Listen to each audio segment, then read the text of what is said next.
Welcome back sa aking YouTube channel. Para sa mga first time lang po na manood, please click mo na yan, Joygus TV, Manila. Anyway guys, wala nang bayad o libre lang, tulong mo na lang din sa kapwa mo. Alright, thank you very much po. Sa topic natin po today's video, Duterte, nagpupulburon.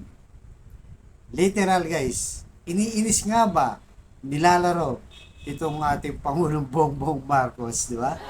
Magaya na kanyang anak, itong si Inday, ay namigay din ng pulburon. So, alam naman natin guys, mainit ngayon na pinag-uusapan ang pulburon. So, sa hindi nakakalam ko ng pulburon, actually, nagsimula ito mismo kay Duterte.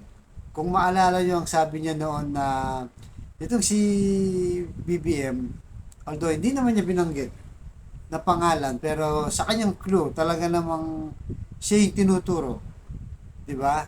Na weak leader, may bagahe, cocaine, mayaman, only son, sabi niya. 'Di ba? So talagang parang siya talaga yung pinupunteriya. So pagkatapos niyan guys, itong si Maharlika na Marcos loyalist, mga nakipagbakbakan ng panahon ng kampanya ng election ng 2022.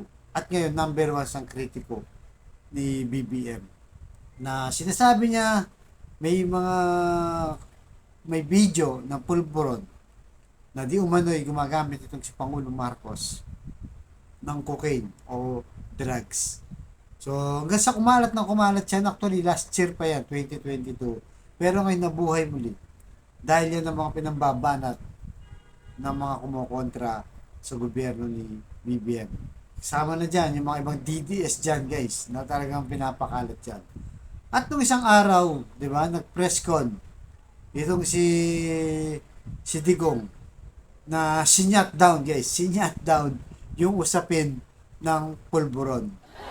So, nagpa-press con kasi siya, tinanong ng isang reporter kung ano ang masasabi niya dito sa pulburon. So, panoorin mo natin guys para kayo mismo mapanood nyo at maramdaman nyo yung kanyang sinabi doon sa Davao kung saan sa nag-press con. Pasok, Digong. Ayoko patulan to pero narinig ko kanina si Attorney Harry Roque talagang nagsalita at nagtanong din. Hindi pa Vlogger Maharlika in social media is masyadong sikat ngayon yung sinabi niya. May video daw siya na si BBM ano ng pulburon, yung isyong pulburon, and ang nagbibigay daw si Justice Secretary at ang bumibili ay si First Lady.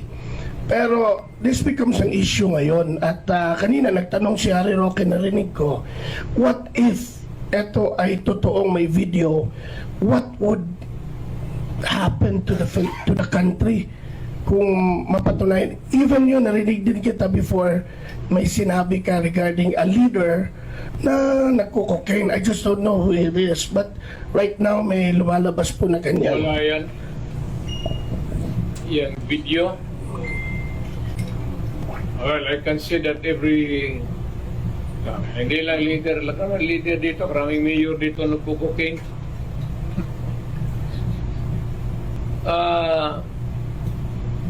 There's no such thing. Kasi kung nandyan pa yan, matagal na lumabas yan. Wala yan. Okay?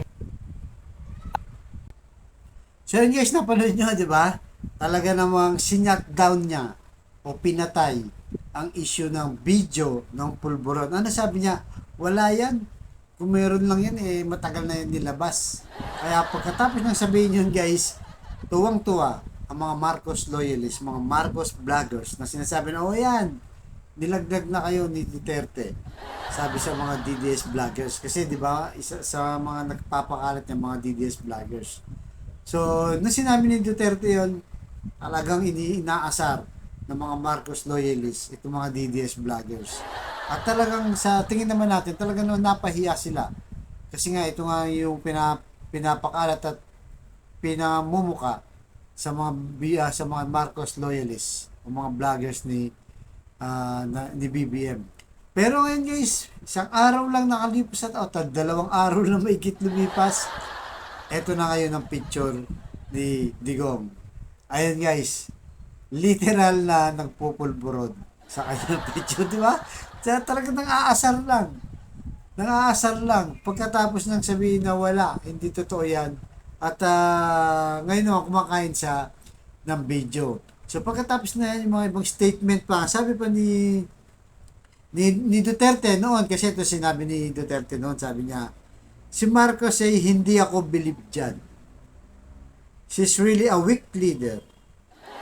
Totoo yan, hindi ako naninira ng tao kasi spoiled child only son. Yan ang sinabi niya noon, di ba? Noong mga time ng kampanya kasi tinatanong siya ng mga reporter. Pero nung nakaraang ilang araw lang, yung statement kasabay nung video na pinakita ko sa inyo, ang sabi niya, I am comfortable with President Marcos. Why should I replace him?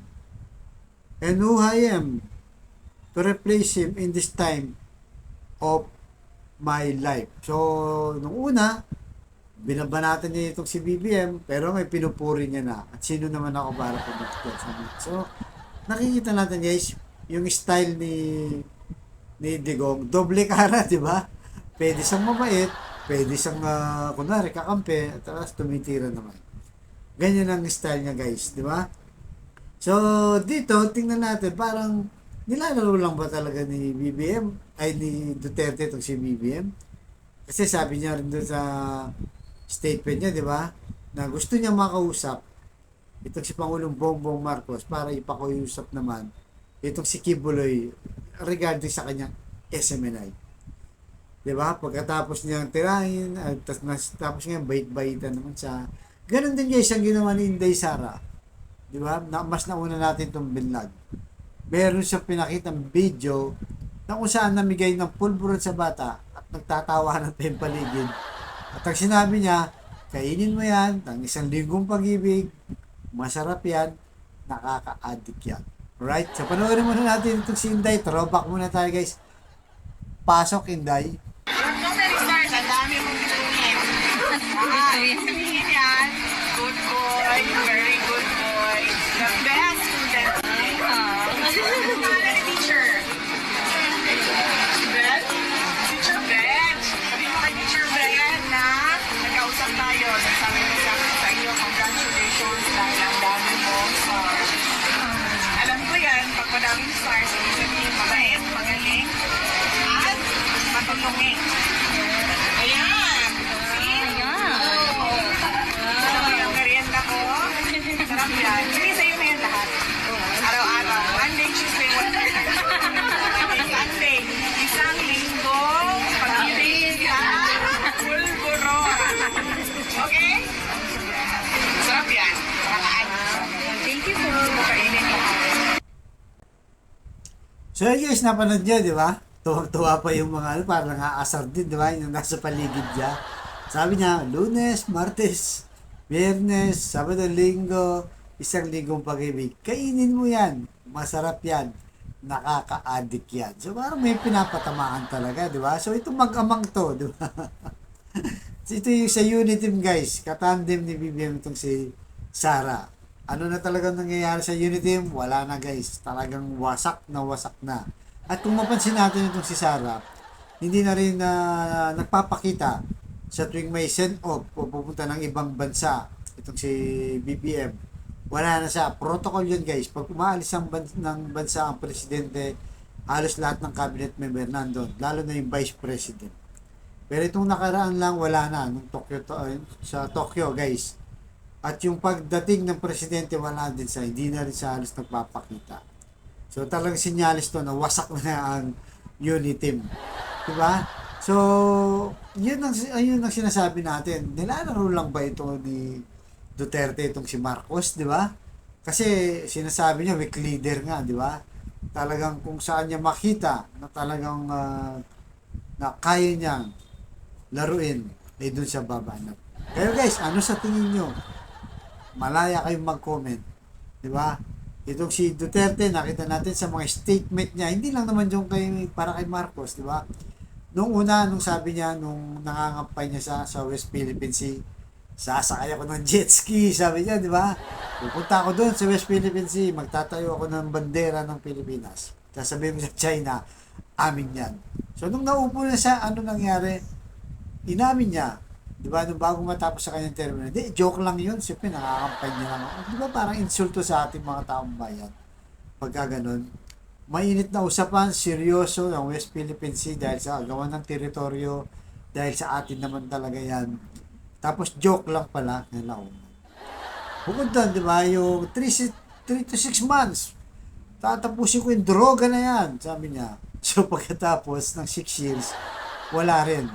Sabi niya, nagkamali ko, hindi pala. Ano. So nakikita natin, hindi mo pwede panghawakan ang salita ni Duterte. Kahit sa mga nilabas niyang statement, di ba?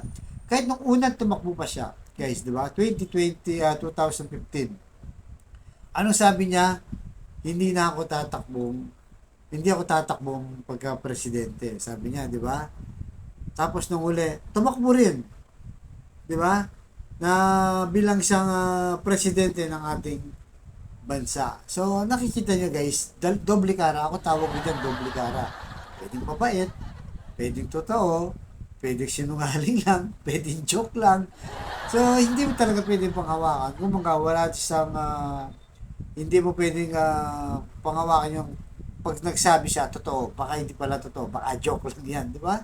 So, mahirap siyang paniwalaan. Kaya dapat ito si Pangulong Bongbong Marcos, lalo na sinabi niya, gusto niya makipag-usap dito regarding kay Kibuloy daw, umalay natin, baka sa ICC, o sa kung ano pa mang kadahilanan. Dapat mag-ingat si Pangulong Bongbong Marcos. Kasi maraming nakakapansin. Lahat naman tayo alam natin yan. Kung pagbabasahin mo yung resibo, yung statement na kanyang mga sinasabi, taliwas dun sa mga nauna at kinokontradict niya yung mga bago niyang mga statement. So kagaya niyan, kakasabi lang na walang pulburon, tapos nagpicture sa may pulburon na naman. Ano ba talaga, di ba? So mahirap talaga guys. Kaya kayo, mag-comment kayo kung ano sa tingin nyo. Doble cara. Mapagkakatiwalaan ba? Yung mga Duterte, lalo sa mauso ng pareho, di ba? Yung si Inday tsaka si Digong sa issue ng pulburon. Kaya kayo, malaya pa kayo mag-comment kung ano ang sa loobin nyo. Totoo, joke, sinungalingan, o wala lang. Di ba? Kasi para sa ganyan, lalo na kung dati kang presidente, vice president ka, dapat maingat ka sa mga at alam naman natin siguro na alam nila yung issue ng pulburon. Kasi tinagkakatanong pa nga kay Duterte, di ba? Tapos ganyan na. Si Sara naman, kapat lang niya, tapos ganyan. So, kayo na guys, malaya kayo kung talagang nilalaro lang si BBM, inaasar para sa kanilang katandem na unity. So hanggang dito lamang guys. Mga susunod na. Thank you very much.